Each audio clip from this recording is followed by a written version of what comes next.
really do want to ask you about something that has been breaking out of CNN. Our Jake Tapper and Alex Thompson have written a book called Original Sin, and they call it a cover-up of Biden's health and his cognition and his fitness, quite frankly, to be president of the United States. You sat next to Biden in the Oval Office February 27th, 2024, just a handful of months before the president took that debate stage. And it was later reported that you and other Democratic leaders were talking before the debate about having a plan. You and Hakeem Jeffries, Nancy Pelosi, Barack Obama. I understand you later denied that that ever happened. But I am curious, I'm interested to know whether the man that you saw sitting there on that couch on that day, you were in there, you saw him up close and personal. Did you really not have any idea that he was not fit to serve a second term? Kasie, we're looking forward. We have the largest Medicaid cut in front of us. We have the whole federal government at risk. You're facing all of this because you lost a presidential election. And is that not Joe Biden's responsibility for deciding to run again? We're looking forward. That's it? That's it. All right. Senator Chuck Schumer, I know you got to go. I appreciate your time today. We'll see you soon, I hope. Thank you. Take care. All right. He is among the people that are responsible for this. The leaders of the Democratic Party, the staff of the White House. And I have to say, I find everybody now talking to these authors, get out of here. Go home. You're part of the problem. Now you tell us? So I find, the reason why the Democratic Party has less credibility today. Here's an unpopular president, and the Democratic Party has a worse rating than the Republican Party with this catastrophic governance that we've seen over the last 120 days. And yet, why is the Democratic Party in worse shape? Because of this distrust, because of this, frankly, what the public feels as if the party leadership let them down and let this happen. He's as responsible as anybody else. He was a leader in the party. He could have said something sooner. Boy, oh boy, oh boy, oh boy, oh boy. So we got to continue our coverage of the mainstream liberal media, stabbing the Democrats in the back in order to make a quick buck and to save their own credibility due to the fact that they, along with the Democrat Party, worked in collusion to cover up Joe Biden's mental decline, right? And now that it doesn't matter anymore, now they're coming out and telling the truth, again, in order to save face, in order to save credibility by saying, well, Democrats tricked us. We were bamboozled. Hoodwinked, led astray. We're not propagandists for the Democrats. We didn't cover this up. We were misled. Now, what is the truth? The truth is that the mainstream liberal media either participated in the cover-up willingly or refused to investigate the smoke where there was clearly fire because of the fact that they did not want to help Trump, right? That is the reality. All of these people are complicit. Okay, so I want people to understand what's happening here, okay? The mainstream liberal media, okay, they are confronting Democrats. They are mad at Democrats because they're trying to save themselves, right? Not because they actually legitimately were tricked or misled or what. No.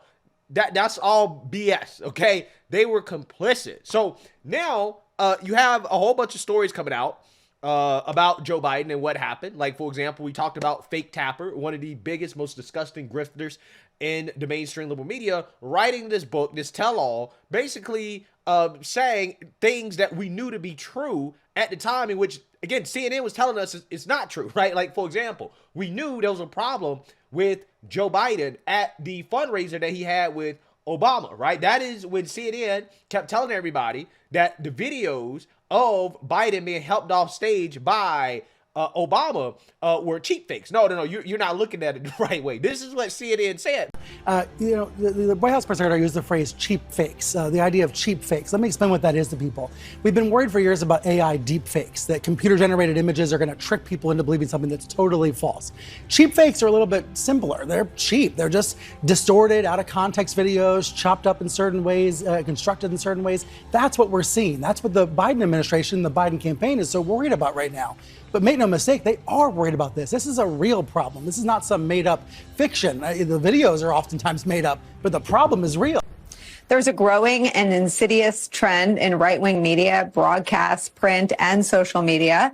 It is to take highly misleading and selectively edited videos of President Biden directly from Republican National Committee social media accounts and then use those videos to spread messages virally to cast doubt on President Biden's fitness for office. Here is this headline from the New York Post, quote, Biden appears to freeze up, has to be led off stage by Obama at Megabucks LA fundraiser. The full video posted by Biden finance chair on Twitter shows something entirely different. Biden reacting to applause and then walking off stage with former President Obama. It comes less than 1 week after the New York Post made a cover out of another piece of deceptively edited tape, calling him meanderer in chief due to what they claim was Biden walking away during a skydiving demonstration during the G7 summit last week. The only problem is that the full video, which emerged almost instantly, shows Biden was going over to congratulate one of the skydivers who's cropped out of the video entirely. Both the articles are based on cheap fakes, videos of real events that are intentionally manipulated to fool viewers, released on an RNC opposition research social media account with zero independent fact-checking by these so-called journalists and spread throughout the right-wing ecosystem. But now all of a sudden, they're coming out and admitting that, Obama, in fact, did have to come and save Joe Biden at this fundraiser. Take a look. Look, and you bring up President Obama because there was a moment at that fundraiser, and that fundraiser really was a key moment for a lot of people in this history, which you so brilliantly document. But President Biden walked down to the end of the stage at this fundraiser for a moment. You can see it right there, and seemed to stare a little blankly into the crowd, and then President Obama tugged on him. You saw that tug and led him off the stage. So you just said you spoke to a lot of people who were there for that. What else did they tell you about it?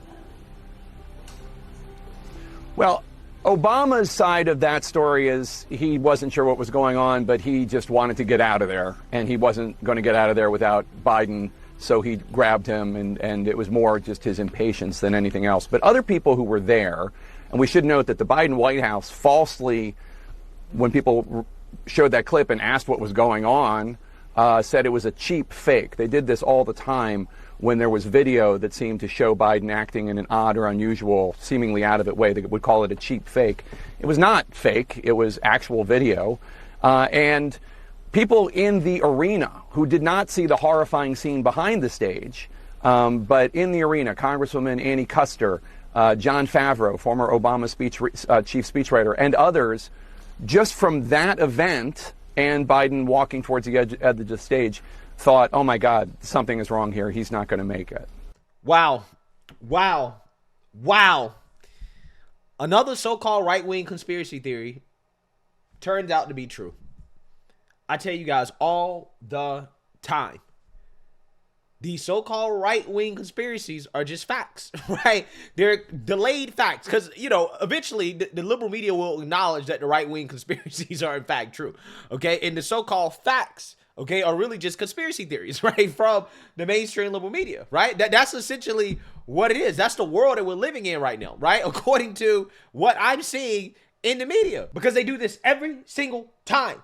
They go out of their way to cover up for the Democrat Party, and they smear anybody who tells the truth about some scandal that Democrats are involved in. They smear that person as, well, you're not credible.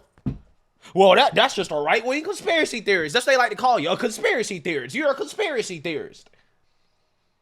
When the reality is that the so-called conspiracy theories, the actual real conspiracy theories were the mainstream liberal media.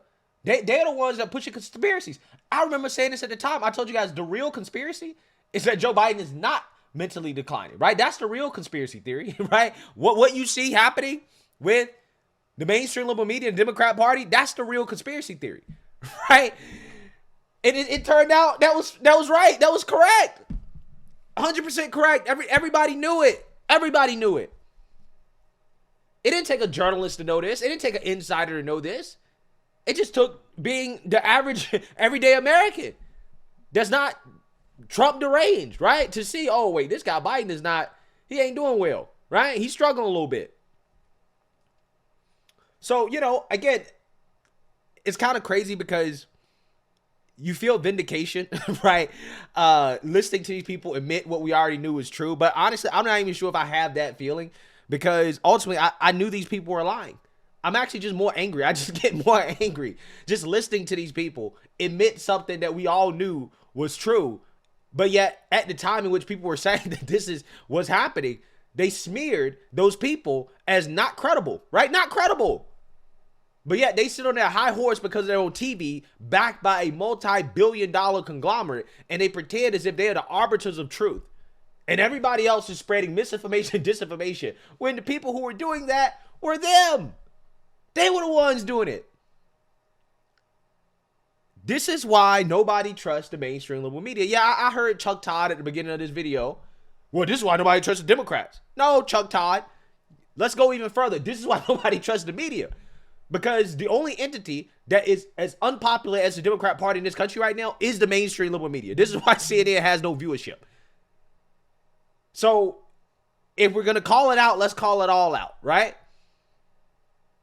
So that being said, I want to react to this panel discussion on CNN over these revelations, okay? Because the Democrat operatives are going to have a hard time basically defending themselves, and the fact that, again, a lot of these people knew what was happening, but they just refused to say anything about it. So without further ado, let's get into it. It wasn't just deception about a campaign. The man was the sitting president of the United States. There's more at stake here than just politics. There's in-the-moment decision-making. Was the country at risk? Who was making decisions on behalf of the country? Because obviously the president was impaired, and there were people who knew it. There were people, those same people were lying about it publicly. And now the real question is, who was making decisions behind the scenes? You can't just move past it. It happened, and you can't move past it. Why didn't any of the people around Joe Biden say, Mr. President, don't do this? I mean, I forget about what they say publicly. Sure. What about privately? It doesn't seem that anybody has said that. The reason why nobody said anything is because the media was complicit. That's why. If the media wasn't complicit, then they would have had to say something. Okay? So again, this is what pisses me off about these people. The media, they're pretending as if they had nothing to do with this. Well, we're victims. We're the victims. And it's like, you're not the victim. You're complicit. Okay? You participated. The reason why the Democrats felt they could get away with it is because they knew they had the media on their side. If the media actually did independent investigative journalism, if they weren't an arm of the Democrat Party, they would not have done this. They would not have felt that, hey, we can get away with it, right? Because again, it was so obvious that everybody in the country knew, except the media and the Democrats. These are the only people who didn't know, right? Apparently, okay? So again, it's these people make me sick. They make me so sick. Actually, no. I mean, before it became a public spectacle, in the year before he was on that debate stage. It's absolutely malpractice. When he said, he promised us that he would do one term, he'd be a bridge. And by the way, Bakari and I are two of the people who, for a very long time in those years, kept saying, let's get the VP ready. Let's get the VP ready. And they didn't do that. That's the other piece that I think was malpractice, if your intention was to be a transitional president. So I'm not going to argue that I certainly wasn't around the guy enough to know. Certainly when we saw things like that, it was a little... And at the same time, though... Again, they all say the same thing. Every single last one of these operatives say the same thing. Well, I wasn't around him to know. Right? I didn't know. Even though these people were in the White House, they were around all of the Democrat operatives. All of these people are in the same circle, right? But they want you to believe that all of these people who were in the White House, they didn't. Well, I didn't know. Now, we all know that Biden was not running the country. We all know that Biden needed assistance doing basically the basic stuff. He probably needs assistance wiping his ass at this point, right? Wouldn't be surprised. So he wasn't running the country. Obviously, his aides and the people around him, maybe Jill, maybe they were running things. I don't know. Kamala wasn't running the damn thing, that's for sure. But they were around him. So don't sit here and try to tell me, well, I wasn't around him enough to know. All these people that worked in the White House, nobody knew. Again, these people are disgusting, man. They're disgusting. I have radical transparency all around. I mean, Scott, you're asking very important questions, but let's ask those same questions. And it's not just about your cognitive impairment, by the way. I think it's about your physical health as well. I think we should know if a president is healthy, top to bottom, by the way. At the same time, I think we also have to have radical transparency about everything that's going on behind closed doors that is not a national security risk. We have a current president who has done away with all of the inspectors general, every means of any kind of independent assessment of what is going on. So if we're going to say, I'm fine with saying What happened was malpractice. It shouldn't have happened. There are a lot of unanswered questions. We'll see how many of them are answered in the book. But we can't sit here in this moment and just look at Biden and not actually also look at what's happening right now in 2025 in the ways that this president is abusing his power and authority. See, this is what these people want to do. They want to move on now, right? That's essentially what her argument is. Well, let's just move on from it, right? Like, you know, whatever, right? In this moment, we got to worry about Trump. Let's talk about Trump. That's essentially what she's trying to say. However, did any of these people say that when Biden was in office? And they spent 24/7 still talking about Trump and ignoring the disaster that was the Biden administration, right? Did any of these people say, oh, well, you know what? Maybe it makes more sense right now, since Biden is in office and Trump is not in office, to talk about something else besides January 6th and Trump? No. They never said, let's move on, right? They never moved on. They continued to talk about it, even though Trump was not in office. Now, all of a sudden, Trump is back in office. Biden's out of office. And we're having a very important conversation about the lies of the Democrat Party, right? Basically covering up the fact that the president was not mentally capable of serving, which again opens up a lot of questions about who the hell is running the country. Oh, well, let's not talk about it. Let's move on, right? Trump. We need to talk about Trump. We need to talk about who's in office right now. Like I said, these people make me sick. I think there's actually a larger argument that people have made missteps in trying to make. I think that there is a certain level of dignity and respect that goes along with public service. And I think that we are also in a point trying to balance that and understand that there's time for a new generation of leadership as well. And regardless of my good friend Scott and what he may say about the greatest scandal in the history of American politics, I don't think anybody— I said modern. I don't think anybody watching this will actually believe that. What's bigger than the cover-up of the decline of the president? I can't say it because it's in segment 2, but taking a $400 million plane. Oh, please. So, but we'll deal with that. But what I'm also saying is something I think we can all agree. What does the plane have to do with cognitive? What I'm saying is I was talking about the scandal. So follow me, Kevin. Yeah. But what I am saying is that there's something that we can agree with, is that I believe it's time for us to turn the page and have a new generation of leadership. If I were you, I'd want to turn the page too, because the page Chuck Grassley is 112. The page that we're reading out of the Tapper Thompson book are pretty bad. I mean, but it's on both sides. Let me just read it's real on both quick. sides. No, it's not on both sides, right? Not to the degree that it is on the Democrat side, right? This is not a both sides thing. The current Republican president is not cognitively impaired, right? Trump is running around the world doing business right now, right? He talking to people, okay? He's clearly fully capable of doing his job, right? He's doing his thing. Again, it's not a both sides thing. Now, you can say that we got some people in Congress, some Republicans in Congress that are too old, right? People like Mitch McConnell, who's clearly losing his mind too. But that's not the same as being the president of the United States, right? The commander in chief. So again, this is not really a both sides thing. You can say it's a both sides thing in regards to age, okay, being an issue in Congress, but we're talking about the president of the United States. But again, this is what they want to do. They want to move on. They want to, let's turn the page, right? Let's turn the page, right? But they never did that when it came to Trump, right? When Biden was in the White House, they never said, well, let's turn the page and talk about the Biden administration. They didn't want to do that. They wanted to just keep talking about Trump. This is what the Biden spokesperson said in response to some of this. Yes, there were physical changes as he got older, but evidence of aging is not evidence of mental incapacity. And as far as so far, we are still waiting for anyone to point out where Joe Biden had to make a professional decision or a presidential address where he was unable to do his job because of mental decline. The Hur report, he had to testify. Robert Hur wrote in a report, I can't even charge this man because if I put him in front of a jury, they're going to say, oh, this is just a confused old man. We could never get a conviction. We had official government evidence that he was in cognitive decline. And what did the White House do? They smeared Robert Hur. They smeared him. Yeah, I mean, I'm not disagreeing with and the media as well, too. Don't forget the media. Anytime you say the Democrats smeared him, say the media smeared him as well, too, because they both were complicit, right? That we have to remember that. Both of them smeared anybody who questioned Joe Biden's cognitive abilities. Lied to you guys, the Democrats who ran your party, who ran the White House, the people who lied to you as a do you not feel any sense of outrage about Karine or anybody else in the line?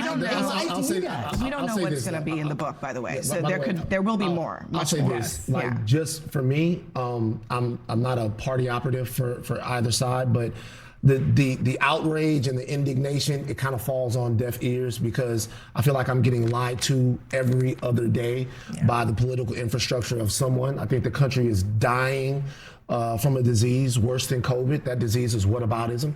So as soon as we try to have this conversation, we talk about what about. The reality is this. I think that Americans saw that the president was not fit to serve another 4 years. He did not serve another 4 years. The question is, why did the party rally behind him and tell so many people that that was the case when it wasn't? Let me ask a question. Hold on. I want to raise this because I think it's very important. What he just said, the party rallied behind Joe Biden after that debate, specifically, actually, and perhaps most vociferously, elected Black lawmakers. That's not what happened, though. That's not accurate. Who were incredibly loyal to Joe Biden. But that's not accurate. And that's not what happened. I'm wondering if people.